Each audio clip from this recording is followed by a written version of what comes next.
السلام علیکم ورحمۃ اللہ وبرکاتہ۔ بسم اللہ الرحمن الرحیم۔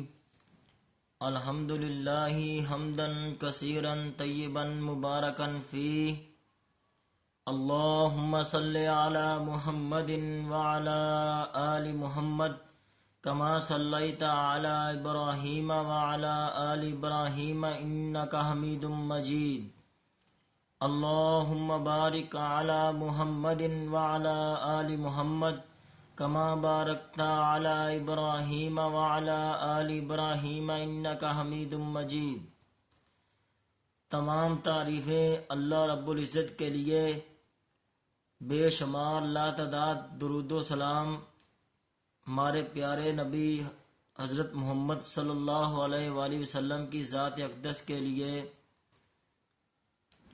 محترم بھائیوں، آج میں نے آپ بھائیوں سے نصیحت کرنی ہے جھوٹ کے حوالے سے۔ میرے محترم بھائیوں، ہم جھوٹ کو بہت معمولی گناہ سمجھتے ہیں، حالانکہ نبی صلی اللہ علیہ وآلہ وسلم نے فرمایا کہ میرے مسلمان ہر گناہ کر سکتا ہے لیکن مسلمان جھوٹ نہیں بول سکتا۔ اور اللہ تعالیٰ نے بھی قرآن مجید میں متعدد مقامات پر فرمایا ہے کہ مومن تو وہ ہیں جو جھوٹ نہیں بولتے اور سچوں کا ساتھ دیتے ہیں اور ہمیشہ سچ بولتے ہیں۔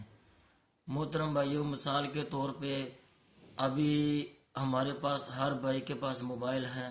ہمیں اگر کسی جاننے والے دوست کی کال آتی ہے، وہ پوچھتا ہے بھائی جان آپ کہاں ہیں، تو میرے محترم بھائیوں بہت ہی کم بھائی ہیں جو اللہ سے ڈرتے ہوئے سچ بولتے ہیں۔ آپ بھی اگلے آنے والی کال جس بھائی کی ہوتی ہے اس کو سچ بولتے ہیں کہ بھائی جی میں اس جگہ پہ موجود ہوں۔ اکثر بھائی جھوٹ بولتے ہوئے کہتے ہیں میں فلانی جگہ پہ پہنچ گیا ہوں، یا میں تو گجرات بیٹھا ہوا ہوں، حالانکہ وہ گھر میں موجود ہوتا ہے۔ اور گھر میں بھی بچوں سے یہی کہا جاتا ہے کہ اگر کوئی آئے گھر میں پوچھے آ کے تو اس کو بولنا ہے کہ پاپا گھر میں نہیں ہیں۔ محترم بھائیوں، ہمیں یہ جھوٹ کی نحوست سے بچنا چاہیے۔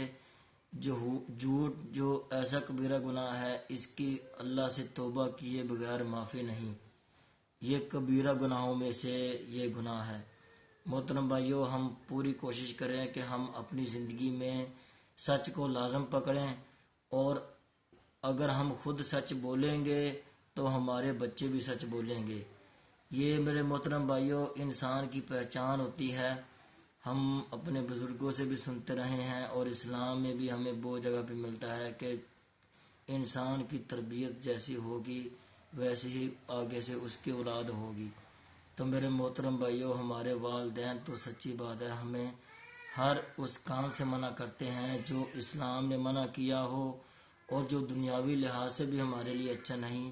ہمارے ماں باپ، ہمارے بڑے بزرگ، علماء کرام اور جو بھی ہمارے سے محبت کرنے والے ہمارے احباب ہیں، وہ ہمیں ہمیشہ ان کاموں سے منع کرتے ہیں جن کا ہمیں اسلام نے بھی منع کیا ہے اور دنیاوی لحاظ سے بھی ہمارا نقصان ہوتا ہے۔ اور ہر باشعور آدمی خود بھی کوشش کرتا ہے کہ میں ایسے کام سے بچوں جس کی وجہ سے مجھے بعد میں شرمندگی اٹھانی پڑے یا میرا نقصان ہو جائے۔ ہر بھائی کی یہی کوشش ہوتی ہے کہ میں ایسا ہی کام کروں جس کے ساتھ میری دنیا بھی بہتر ہو اور آخرت بھی بہتر ہو۔ تو محترم بھائیوں، میں اللہ سے دعا کرتا ہوں کہ اے اللہ ہمیں ایسا مسلمان بنا دے کہ ہم تجھے پسند آ جائیں۔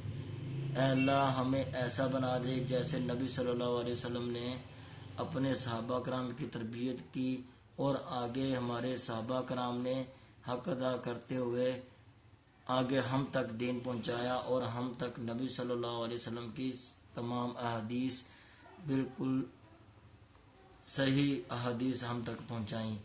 تو محترم بھائیوں، میں اللہ سے دعا کرتا ہوں کہ اے اللہ مجھے بھی اور تمام سننے والے بھائیوں کو بھی جھوٹ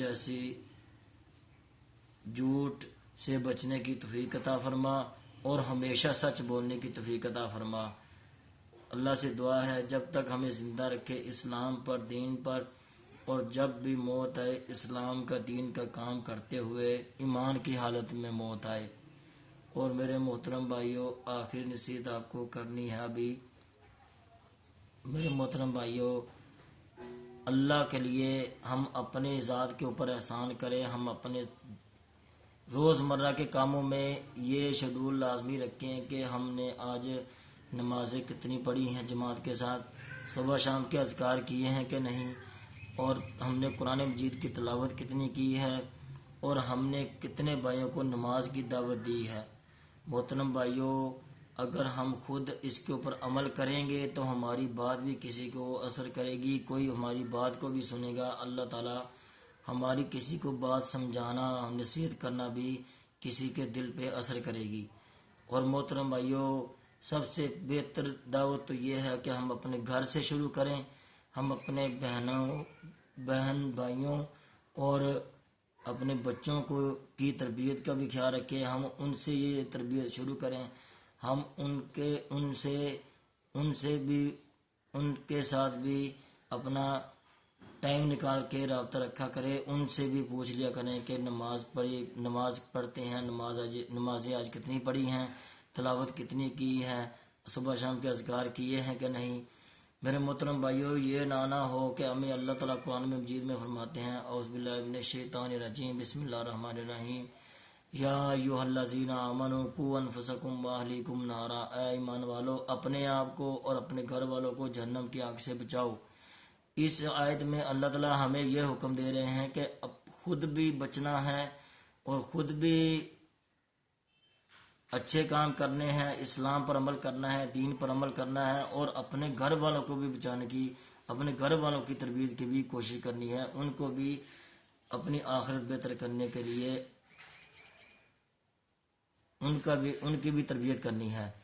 تو مجھے اللہ سے امید ہے تمام بھائی ان حوالے سے بہت زیادہ باتوں پہ عمل بھی کرتے ہوں گے، اور یہ تو بھائی سچی بات ہے، نصیحت نبی صلی اللہ علیہ وسلم نے فرمایا ایک دوسرے کو نصیحت کریا کرو، نصیحت بے شک مومن کو فائدہ دیتی ہے۔ محترم بھائیوں، میں تو صرف آپ لوگوں کو یاد دہانی کے لیے، جیسے ہم نے انگلش میں کہتے ہیں کہ ریمائنڈ کرانا، بھائیوں کو یاد دہانی کے لیے یہ باتیں آپ کے ساتھ کرتا ہوں روزانہ ایک ویڈیو بنا کے، اور شاید کوئی میری بات کوئی بھائی عمل کر لے اور اس کی بھی آخرت بہتر ہو جائے اور میری بھی آخرت بہتر ہو جائے۔ اللہ سے امید ہے اور اللہ سے دعا کرتا ہوں کہ تمام بھائی اپنی اور اپنے گھر والوں کی بھی اور اپنے مسلمان بھائیوں کے لیے بھی آسانی کا باعث بنیں گے، اور ان کی دنیا کی بہتری کے لیے اور آخرت کی بہتری کے لیے بھی کام کریں گے۔